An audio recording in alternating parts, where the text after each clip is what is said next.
Kapan bisnis Anda boleh merugi?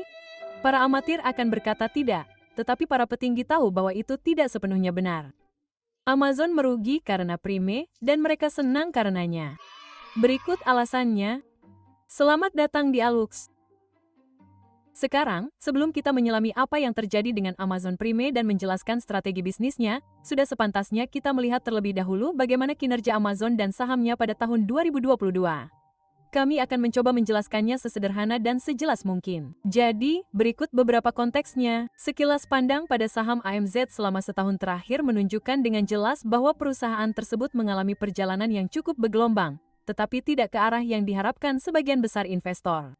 Keadaan terlihat cukup kacau saat ini bagi Amazon, tetapi Anda dapat dengan mudah berargumen bahwa ini adalah kenyataan bagi sebagian besar perusahaan publik saat ini. Sahamnya turun lebih dari 37% dalam basis satu tahun pada saat video ini dibuat. Jadi, jika Anda menginvestasikan $100 ke Amazon satu tahun yang lalu, selamat. Sekarang, Anda memiliki sisa $63. Itu penurunan yang cukup besar. Sekarang, beberapa orang mungkin menggunakan kondisi pasar saat ini sebagai alasan untuk itu, yang cukup adil. Tetapi ada pesaing seperti Walmart yang kinerja cukup baik. Jadi, apakah Amazon merupakan investasi yang bagus di tahun 2022?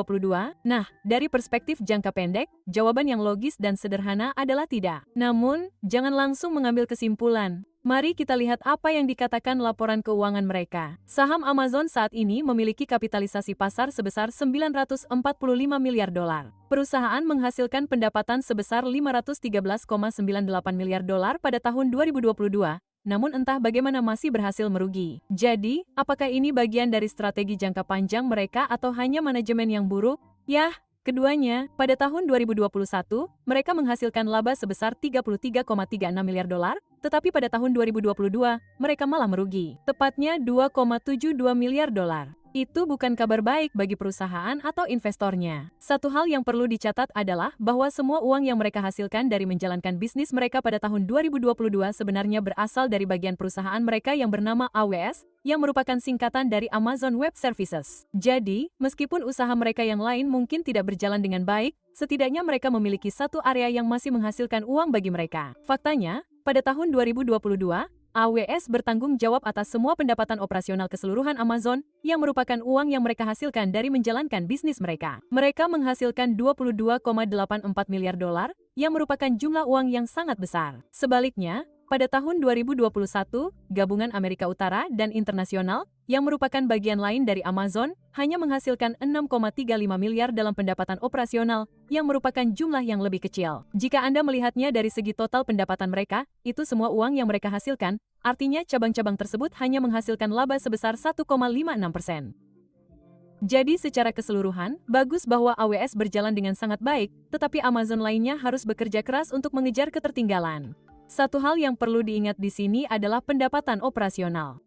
Uang yang mereka hasilkan dari menjalankan bisnis anak perusahaan AWS jauh lebih tinggi daripada segmen bisnis mereka yang lain.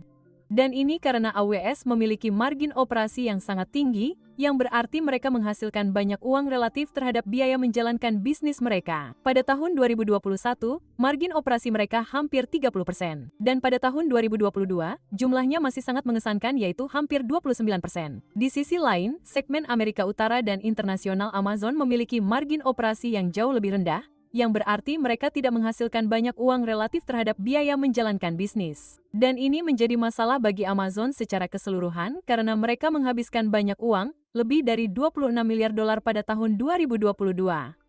Mereka juga menghabiskan banyak uang untuk belanja modal. Itu adalah uang yang mereka masukkan ke dalam hal-hal seperti gedung dan peralatan untuk mengembangkan bisnis mereka. Semua pengeluaran ini telah menyebabkan banyak utang bagi Amazon. Dan Anda tidak perlu menjadi seorang jenius untuk menyadari bahwa mengambil banyak utang bukanlah ide yang bagus. Pada akhir tahun 2022, total utang mereka telah meningkat lebih dari 20%. Dan utang jangka panjang mereka telah meningkat lebih dari 34%. Jadi, keadaan keuangan Amazon jelas tidak terlihat bagus. Bahkan, beberapa investor mulai khawatir bahwa Amazon mungkin berada dalam gelembung keuangan bahkan setelah koreksi baru-baru ini. Dan meskipun cabang AWS berjalan dengan sangat baik, Amazon tidak dapat mengandalkannya sendiri untuk membuat mereka tetap bertahan. Itu saja tidak cukup. Jadi, apa yang mereka andalkan? Bagaimana Amazon berencana untuk kembali memperoleh keuntungan dalam jangka panjang? Jawaban untuk pertanyaan ini mungkin adalah Amazon Prime. Jadi, mari kita bedah model bisnis mereka untuk melihat apakah dalam jangka panjang itu dapat menjadi penyelamat mereka. Jadi, bagi mereka yang belum pernah menggunakan layanan mereka, singkatnya, Amazon Prime adalah layanan berbasis langganan. Layanan ini mencakup pengiriman gratis, akses ke layanan streaming seperti Prime Video, Prime Music, Prime Reading, dan manfaat lainnya. Diluncurkan pada tahun 2005, Amazon Prime telah menjadi salah satu layanan berlangganan paling populer di dunia dengan lebih dari 200 juta anggota pada tahun 2022. Jadi, model bisnis Amazon untuk Prime adalah menyediakan berbagai layanan komprehensif bagi pelanggan yang memudahkan mereka berbelanja dan menikmati konten digital, yang pada gilirannya diharapkan dapat menciptakan loyalitas dan mendorong penjualan untuk jangka waktu yang lebih lama. Selama bertahun-tahun, perusahaan telah banyak berinvestasi dalam teknologi dan logistik untuk memastikan pengiriman produk yang cepat dan andal ke depan pintu pelanggan, yang merupakan nilai jual yang signifikan untuk layanan tersebut. Selain itu, Prime menyediakan akses ke berbagai konten digital, yang menciptakan ekosistem yang membuat pelanggan tetap berada di dalam platform Amazon dan mendorong pembelian berulang. Jadi, apakah model bisnis ini menguntungkan bagi Amazon?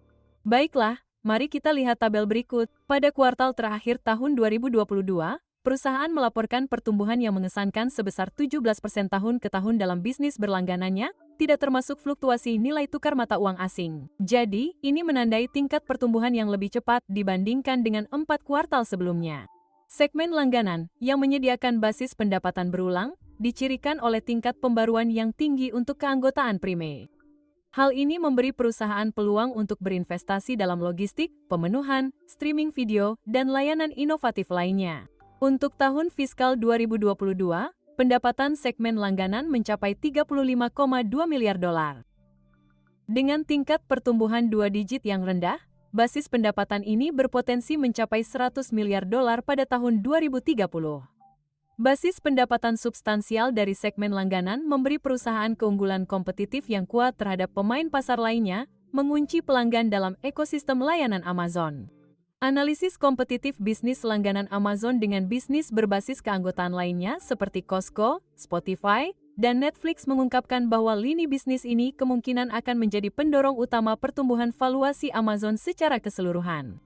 Bisnis langganan dengan basis pendapatan berulangnya secara luas dianggap sebagai salah satu segmen yang paling menguntungkan bagi perusahaan. Awalnya, ada kekhawatiran di antara para analis dan investor mengenai dampak kenaikan biaya keanggotaan Prime terhadap tingkat pembaruan. Namun, angka pertumbuhan terkini menunjukkan kenaikan biaya tidak berdampak negatif yang substansial pada tingkat perpanjangan keanggotaan Prime.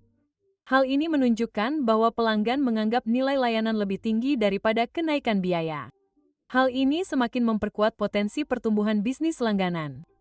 Sesuai laporan pendapatan, perusahaan telah mengungkapkan bahwa mereka telah meningkatkan investasinya dalam streaming video dan musik menjadi 16,6 miliar untuk tahun 2022, naik dari 13 miliar pada tahun 2021.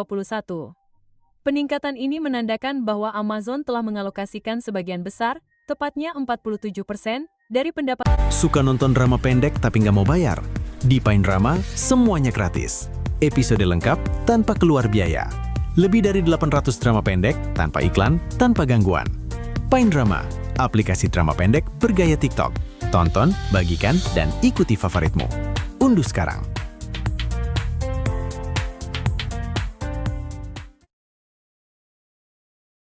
Kasihkan sebagian besar, tepatnya 47%, dari pendapatan langganannya untuk layanan streaming.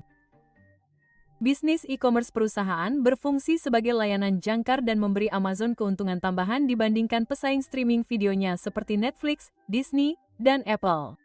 Jadi, meskipun secara teknis Amazon merugi dengan menginvestasikan kembali semua pendapatan ini ke dalam layanannya, seiring waktu hal itu dapat menghasilkan keuntungan yang jauh lebih besar. Dan sebagai hasilnya, Amazon menikmati posisi yang lebih kuat di pasar, yang selanjutnya mendukung kemampuannya untuk melakukan investasi yang cukup besar dalam layanan streaming. Namun, ada hal penting yang perlu diperhatikan. Semua ini terlihat bagus di atas kertas mengingat jangka waktu yang cukup panjang, tetapi ada banyak kehebohan tentang kejenuhan pasar untuk keanggotaan Prime. Menurut riset eArketer, saat ini lebih dari 60% rumah tangga di Amerika Serikat memiliki keanggotaan Prime, yang menunjukkan bahwa pasar yang dapat dijangkau yang tersisa di AS relatif rendah. Namun, perusahaan tersebut mengadopsi strategi agresif untuk memperluas keanggotaan Prime ke wilayah internasional. Untuk lebih mendorong pertumbuhan, perusahaan tersebut memberikan keuntungan di awal, yang memungkinkan pelanggan mengakses layanan Prime serupa dengan harga yang kompetitif. Strategi ini memungkinkan Amazon untuk memasuki pasar baru secara efektif sekaligus memperoleh keunggulan kompetitif dibandingkan pesaing lokal. Dan sebagai hasilnya, Amazon berada pada posisi yang baik untuk terus memperluas basis keanggotaan Prime secara global, yang akan mendorong pertumbuhan pendapatannya dalam jangka panjang. Setelah meninjau tabel tersebut, terbukti bahwa tidak ada pesaing Amazon yang menawarkan paket keanggotaan yang mencakup streaming video, streaming musik, e-commerce, dan opsi pengiriman lainnya dalam satu langganan. Dan ini memberi Amazon keunggulan kompetitif yang substansial dibandingkan perusahaan lain di pasar. Lebih jauh lagi, seperti yang telah disebutkan sebelumnya, Amazon mengalokasikan hampir setengah dari pendapatan langganannya untuk streaming video dan musik. Hal ini memungkinkan perusahaan untuk meningkatkan investasinya dalam bisnis streaming dan melampaui pemain besar lainnya seperti Netflix dalam hal investasi. Hasilnya, Amazon diperlengkapi dengan baik untuk memanfaatkan penawaran uniknya dan posisi keuangan yang kuat untuk meningkatkan layanan streamingnya dan semakin memperkuat keunggulan kompetitifnya di pasar. Jadi dengan asumsi perusahaan mencapai tingkat pertumbuhan 2 digit yang sederhana antara 13 hingga 15% dalam bisnis langganannya selama beberapa tahun ke depan, kemungkinan pendapatan tahunan akan mencapai level 100 miliar dolar yang mengesankan pada tahun 2030. Angka pendapatan yang diproyeksikan ini signifikan dan akan semakin memperkuat keunggulan kompetitif dan valuasi perusahaan.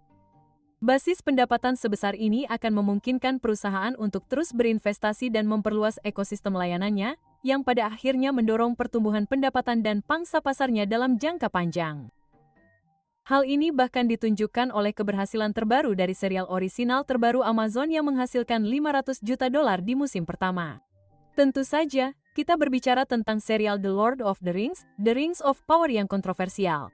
Musim pertama The Lord of the Rings of Power menarik lebih dari 100 juta penonton di seluruh dunia, menjadikannya serial orisinal Amazon yang paling banyak ditonton di semua wilayah. Selain itu, serial ini telah ditayangkan selama lebih dari 24 miliar menit, yang merupakan pencapaian yang signifikan.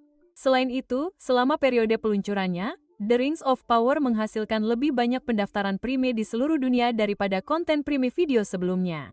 Performa yang mengesankan ini mencerminkan popularitas serial tersebut dan menggarisbawahi potensinya untuk mendorong keterlibatan dan meningkatkan keanggotaan Prime, yang dapat menghasilkan pertumbuhan pendapatan yang signifikan bagi Amazon dalam jangka panjang.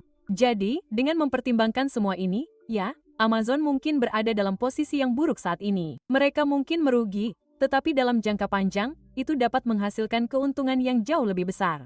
Dan inilah mengapa mereka senang dengan itu. Dan itu saja untuk hari ini. Aluxer, kami harap Anda bersenang-senang menonton video ini seperti kami bersenang-senang saat membuatnya. Kami telah membahas banyak hal untuk merangkum semua ini dalam sebuah video. Jadi, kami tidak keberatan jika Anda menunjukkan apresiasi dengan membalas budi dan memberi kami tip berupa like dan share. Nah, sekarang saatnya untuk pertanyaan rutin, yaitu apakah Anda pernah menggunakan Amazon Prime? Jika ya, apakah menurut Anda membayar 15 dolar per bulan sepadan? Tuliskan jawaban Anda di kolom komentar di bawah. Kami sangat ingin tahu bagaimana perasaan Anda tentang topik ini. Dan seperti biasa, terima kasih sudah menonton. Jika Anda ingin tahu lebih lanjut, tonton video ini selanjutnya. Sampai jumpa lagi besok!